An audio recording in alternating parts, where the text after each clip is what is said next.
Hello students, friends and parents. अभिवादन स्वीकारिए। MM बलडोदिया का अभिव्यक्ति के माध्यम से मैं आपसे मुखातिब हो रहा हूं। नीट एग्ज़ाम 2021 जो आयोजित हो चुकी है उसके बारे में एक विशेष सूचना लेकर आपके बीच में आया हूं। यह जानना आपको बहुत ज़्यादा ज़रूरी है।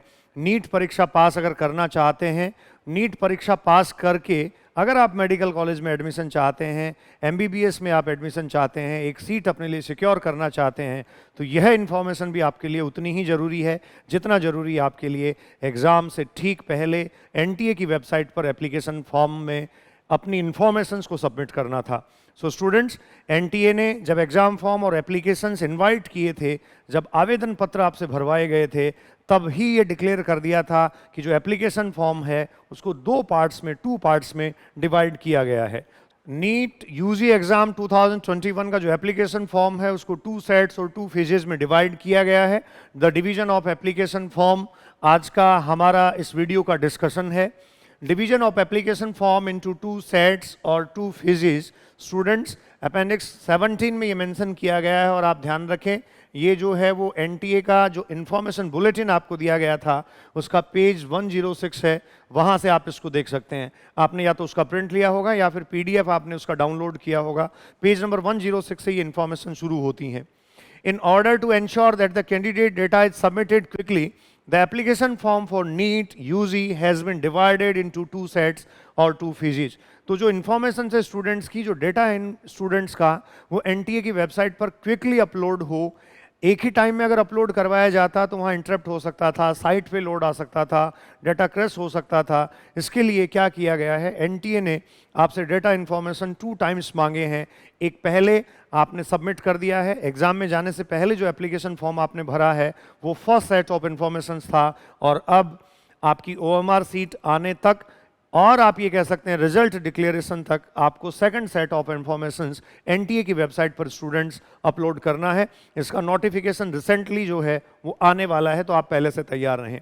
The first set of information need to be filled before the last date of submission of the application form। तो जो एप्लीकेशन फॉर्म आपने सबमिट किया, उस एप्लीकेशन फॉर्म को सबमिट करने से पहले फर्स्ट सेट ऑफ इन्फॉर्मेशन आप दे चुके हैं। बहुत सीधा समझने की बात है, आप एग्जाम के लिए जो एप्लीकेशन फॉर्म भर चुके हैं वो फर्स्ट सेट ऑफ इन्फॉर्मेशन था, तो इसके बारे में बहुत ज़्यादा बात हम यहाँ नहीं करेंगे। लेकिन एक बात आपको ध्यान रखनी चाहिए, all candidate shall fill each set of information.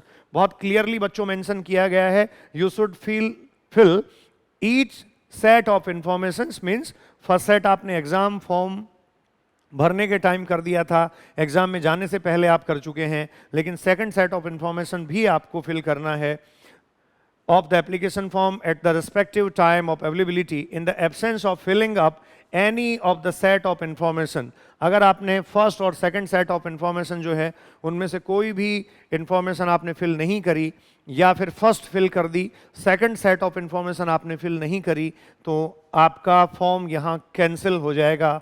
बहुत साफ लिखा है, हिज और हर कैंडिडेचर विल बी कैंसिल्ड। तो अपना कैंडिडेटरशिप जो है वो कैंसिल आपका नहीं हो, इससे बचने के लिए अल्टीमेटली स्टूडेंट्स अब आपको ओएमआर सीट डाउनलोड होने से पहले और उसके अलावा रिजल्ट आपका जो है वो आने से पहले second set of information fill करना चाहिए। इसके लिए रिसेंटली नोटिफिकेशन आने वाला है, आपको एनटीए टेक्स्ट मैसेज के थ्रू या फिर मेल के थ्रू इन्फॉर्म करेगा, और उसके साथ एनटीए की वेबसाइट पे भी अपडेट होगा, तो आप एनटीए की वेबसाइट जो है उसको चेक करते रहें। ठीक है, इसके अगले इन्फॉर्मेशन रेफरेंस में मैं आ रहा हूं, तो देखिए सेकंड सेट ऑफ इन्फॉर्मेशन जो आपके पास है इसमें स्टूडेंट्स बहुत क्लियरली आपको ये दिखाया गया है। फर्स्ट सेट ऑफ इन्फॉर्मेशन पहले मैं आपको बता रहा हूं, इसमें देखिए to be filled before the last date of submission of application form. तो ये सारा आप भर चुके हैं, इसके बारे में आपको ज़्यादा यहाँ जानने की जरूरत नहीं है। वही candidate name, father's name, mother's name, date of birth आपकी क्या है, जेंडर क्या है, एग्जाम से रिलेटेड जितने सारे इन्फॉर्मेशन थे वो ऑनलाइन एप्लीकेशन फॉर्म जब आपने सबमिट किया था तब आपने भर दिया था, जिसमें पर्सनल डिटेल्स थी, पेरेंट एड्रेस था, प्रेजेंट एड्रेस था, परमानेंट एड्रेस था, आपने अपना सिक्योरिटी पिन, पासवर्ड वगैरह सब चूज किया था। उसके अलावा स्टूडेंट्स आपके एप्लीकेशन पेज की इन्फॉर्मेशंस थी, और आपके जो एग्ज़ाम सेंटर्स जो हैं उसकी चॉइस और सारा सब कुछ आपने इसमें मेंशन किया था। ये तो फर्स्ट सेट ऑफ इन्फॉर्मेशन है, इस पे हम बहुत ज़्यादा बात नहीं करेंगे। लेकिन अब आपको यहाँ डिस्कस करना है the second set of informations. ये आपके लिए ज़रूरी है, इसी को जानना ज़रूरी है। एनटीए का नीट अगर आपने दिया है, एग्ज़ाम आप पास कर रहे हैं या फिर कट ऑफ के आसपास स्कोर आपका आ रहा है, आपकी उम्मीदें बन रही हैं कि आप मेडिकल कॉलेज में पहुंचने वाले हैं और जाने वाले हैं, तो ये चूक बिल्कुल मत कीजिएगा, ये गलती बिल्कुल मत कीजिएगा। सेकंड सेट ऑफ इन्फॉर्मेशन आप फिल नहीं करें। अगर सेकंड सेट ऑफ इन्फॉर्मेशन आपने फिल नहीं किया तो आपका फॉर्म कैंसिल हो जाएगा, आप अपनी कैंडिडेटशिप जो है उस पर दावा नहीं कर सकेंगे। To be filled by the candidate before declaration of result or downloading of scorecard। आपके स्कोर कार्ड के डाउनलोड होने से पहले और रिजल्ट डिक्लेरेशन से पहले student second set of informations आपको जो है वो फिल करना है। बहुत क्लियरली मेंशन किया है। ये एनटीए के जो इन्फॉर्मेशन बुलेटिन का ही एक मैंने इमेज यहाँ लिया है। कौन सी इन्फॉर्मेशंस आपको फिर से सेकंड सेट ऑफ इंफॉर्मेशंस के फॉर्म में पुट करनी है। देखिए, सबसे पहले आपको एप्लीकेशन पेज खुलेगा, वहाँ पर्सनल डिटेल्स आपसे मांगी हैं। इन पर्सनल डिटेल्स में in case of a girl candidate are you only girl child of your parent, आप अपने पिता की अगर एकमात्र संतान हैं और वो भी बेटी हैं, बालिका हैं, तो गर्ल चाइल्ड होने के केस में आपको जो है ये इंफॉर्मेशन यहाँ फिल करनी है। फिर प्लेस ऑफ रेजिडेंस, आप कहाँ से रहने वाले हैं। बिलोंग्स टू माइनॉरिटी, अगर माइनॉरिटी से आप बिलोंग करते हैं, जैसे आप सिख माइनॉरिटी से हैं, मुस्लिम माइनॉरिटी से हैं, जैन माइनॉरिटी से हैं, तो वो माइनॉरिटी से अगर आप बिलोंग करते हैं तो इसको आपको फिल करना है। रिलीजियस माइनॉरिटी, अब उसका पर्टिकुलर रिलीजन आपको लिखना है। उसके बाद देखिए मोड ऑफ जो प्रिपरेशन है, पास स्टेटस है, ईयर ऑफ पासिंग और अपीयरिंग, ये कुछ डिटेल्स आपको यहाँ भरनी है। इसमें एजुकेशनल डिटेल्स हैं आपकी, क्वालिफाइंग एग्जाम, जैसे 12th का एग्जाम आपने पास किया, स्कूलिंग कहाँ से आपने की, जो स्कूल है वो आपका बोर्ड कौन सा था, क्वालिफाइंग एग्जामिनेशन स्टेट, कौन से स्टेट से आपने एग्जाम पास की है। ये इस तरीके की इन्फॉर्मेशन स्टूडेंट्स, पर्सनल डिटेल्स और एजुकेशनल डिटेल्स आपको फिल करनी है। आप ध्यान रखें, एजुकेशनल डिटेल्स आपसे जो पूछी गई हैं वो सेकेंडरी की हैं, 10th क्लास की एजुकेशनल डिटेल्स स्टूडेंट्स आपको यहाँ फिल करनी है, आपको यहाँ भरनी है। क्लियर? तो आप ध्यान रखें, एजुकेशनल डिटेल आपको यहाँ फिल करनी है सेकेंडरी की। क्लियर? इसके ठीक बाद देखिए अगला कॉलम फिर आपके पास है और इसमें आपसे पूछा गया है क्वालिफाइंग एग्जामिनेशन डिस्ट्रिक्ट, ये सेकेंडरी के लिए सारा आ रहा है। फिर एजुकेशनल डिटेल्स आपके लिए जो आपसे मांगी गई हैं वो यहाँ स्टूडेंट्स 11th की हैं। ये जो डेटा है वो पहले से मैं आपसे डिस्कस करता आ रहा हूँ, 10th का है। अब कहाँ कैसे आपको फिल करना है ये बहुत कीनली आप ऑब्जर्व करें, आप देखें। जैसे कहीं ग्रेड पॉइंट स्कोर होता है, कहीं सीजीपीए होता है, कहीं टोटल मार्क्स होता है, परसेंटेज होता है, तो वो सारा उसी तरीके से आपको जो आपका रेलिवेंट रेफरेंस है, जो आपसे संबंधित है, उसी को आप इसमें फिल कर दें। तो एजुकेशनल डिटेल आपको 10th की फिल करनी है, उसके बाद एजुकेशनल डिटेल आपको 11th की स्टूडेंट्स फिल करनी है। ये इंफॉर्मेशंस आपको दे रखी हैं। नेक्स्ट, अब देखिए एडिशनल डिटेल्स ये आपसे जो मांगी हैं स्टूडेंट्स, ये इंपॉर्टेंट है। इसमें प्लेस ऑफ बर्थ है, स्टेट है, डिस्ट्रिक्ट है, फादर की क्वालिफिकेशन क्या है, फादर का ऑक्यूपेशन क्या है, इसी तरीके से मदर की क्वालिफिकेशन और ऑक्यूपेशन। तो आपके जो पेरेंट्स हैं उनकी डिटेल और इनकम डिटेल स्टूडेंट्स साथ में आपसे मांगी गई है। ये इनकम डिटेल भी यहाँ जो है वो आप मेंशन करें। सबसे इंपॉर्टेंट पार्ट पे मैं आ रहा हूँ, ये है अपलोडिंग डॉक्यूमेंट्स। यहाँ जब सेकंड सेट ऑफ इंफॉर्मेशन आप एनटीए की वेबसाइट पे फिल करेंगे तो आपको कुछ डॉक्यूमेंट्स अपलोड करने हैं। इसमें स्टूडेंट सबसे पहले कैटेगरी सर्टिफिकेट है। इस कैटेगरी सर्टिफिकेट को आप कास्ट सर्टिफिकेट भी मेंशन करते हैं, और ये जो कास्ट सर्टिफिकेट है ये आप जानते हैं एससी, एसटी, ओबीसी, ओबीसी में creamy layer, non creamy layer, NCL specifically ध्यान दें, नॉन क्रीमी लेयर के स्टूडेंट्स जो हैं वो स्पेसिफिकली ध्यान दें। रिसेंट उनके पास अपना कास्ट सर्टिफिकेट होना चाहिए, 2021 में बना हुआ, जैसे लास्ट टाइम जो है वो अपलोड किया गया था। वैसे 6 मंथ्स का बेसिक एक होता है, लेकिन आप यहाँ अगर अपलोड भी कर दें पुराना, तो आप ध्यान रखें जब भी आप काउंसलिंग में पहुँचें तो आपके पास OBC, non creamy layer, OBC की मैं बात स्पेसिफिकली कर रहा हूँ, उनके पास पिछले 6 महीने में बना हुआ क्या हो, जाति प्रमाण पत्र, कास्ट सर्टिफिकेट आपके पास हो। फिर डिसेबिलिटी जो है उसका आपको दिया गया है, अगर आप डिसेबल हैं, फिजिकल हैंडीकेप्ड हैं, तो उस डिसेबिलिटी का सर्टिफिकेट सक्षम अधिकारी से जो माना गया है, कुछ संस्थान आपको यहाँ एनटीए के बुलेटिन में ही दिए गए हैं, मैं आगे उनका भी जिक्र आपसे करूँगा, उन्हीं से आपको ये सर्टिफिकेट लेके यहाँ मेंशन करना है, यहाँ अपलोड भी करना है और काउंसलिंग के टाइम में आपको साथ भी ले जाना है। 10th स्कूल का सर्टिफिकेट आपका, 10th आपने पास की, उसका स्कूल सर्टिफिकेट कौन से बोर्ड से आपने पास की, बोर्ड का सर्टिफिकेट आपके पास होगा, वो आपको अपलोड करना है। और इसके अलावा सिटीजनशिप सर्टिफिकेट, ये नागरिकता प्रमाण पत्र है, ये स्टूडेंट्स फॉरेन कैंडिडेट्स के लिए और ओवरसीज इंडियंस OCI इनके लिए ही अप्लाई होता है।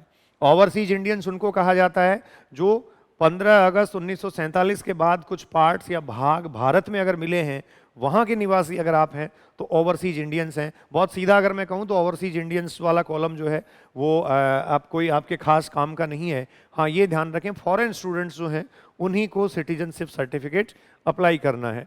तो बेसिकली स्टूडेंट्स आपको 3 चीज़ चाहिए, कैटेगरी सर्टिफिकेट, डिसेबिलिटी सर्टिफिकेट अगर आप डिसेबल हैं तो, और 10th सर्टिफिकेट।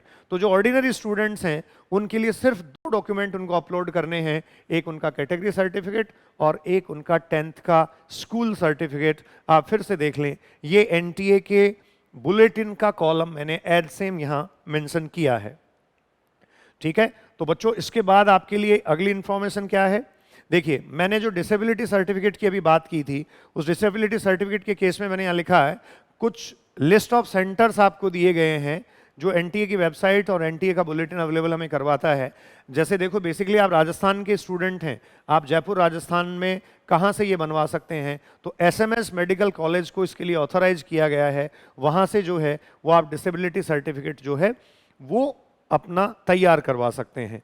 ठीक है, इसके अलावा अलग अलग स्टेट्स के लिए अलग अलग इंफॉर्मेशंस आपको मेंशन की गई हैं, आपको दी गई हैं, तो यहाँ से आप इसको देख सकते हैं।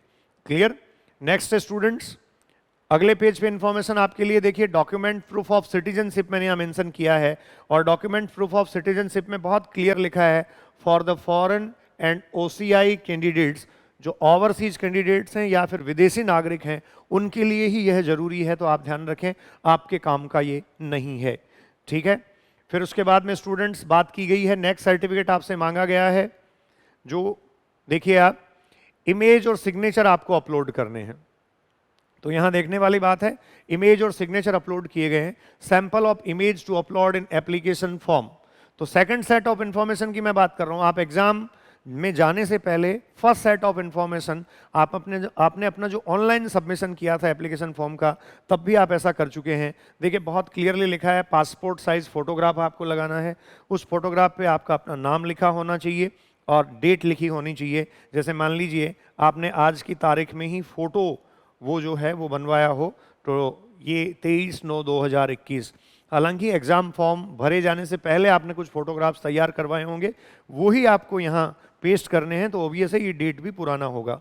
तो पासपोर्ट साइज फोटोग्राफ, इसका साइज आपको दे रखा है 10 KB से 200 KB ही होना चाहिए, तभी अपलोड हो पाएगा, और ये JPG फॉर्मेट स्टूडेंट्स होना चाहिए। उसके बाद एक दूसरा फोटो जो आप मेंशन करते आए हैं, आपने अपने परमिशन लेटर पे भी मेंशन किया था, ये पोस्ट कार्ड साइज फोटो है, स्टूडेंट्स 10 KB to 200 KB ही इसका साइज होना चाहिए, और ये भी JPG फॉर्मेट होना चाहिए। तो जहाँ कहीं से भी जिस सेंटर से आप अपने घर से या फिर किसी ई मित्र से या किसी भी कंप्यूटर सेंटर से आप ऐसा करते हैं, तो वहाँ के ऑपरेटर्स ईजीली जो है वो इनको अपलोड करवा सकते हैं, वो ईजीली अपलोड कर देते हैं, उनके लिए बहुत जनरल काम ये है। नेक्स्ट है स्टूडेंट्स, फिर आपको मेंशन करना है आपका एप्लीकेशन फॉर्म जो है उसमें सिग्नेचर। तो देखिए, एक आपको थंब इम्प्रेशन, अब ये thumb impression, left thumb impression पहले आप परमिशन लेटर में लगा चुके हैं, तो लेफ्ट थंब इम्प्रेशन, और उसके अलावा आपको अपना सिग्नेचर इसमें स्टूडेंट्स मेंशन करना है, तो ये दोनों आप जो हैं वो इसमें मेंशन कर दें। और फाइनली जो इन्फॉर्मेशंस हैं, उन इन्फॉर्मेशंस पे अगर हम आएँ तो देखिए, मैंने आपको पहले ही कहा था, all candidates shall fill up each set of informations of each application form at the respective time of availability. In the absence of filling up of any of the set of information, his or her candidature will be cancelled. तो आपका जो form है वो cancel कर दिया जाएगा। तो जरूर से जैसे ही NTF का नोटिफिकेशन आपको मिलता है, second set of information fill करें। Thank you.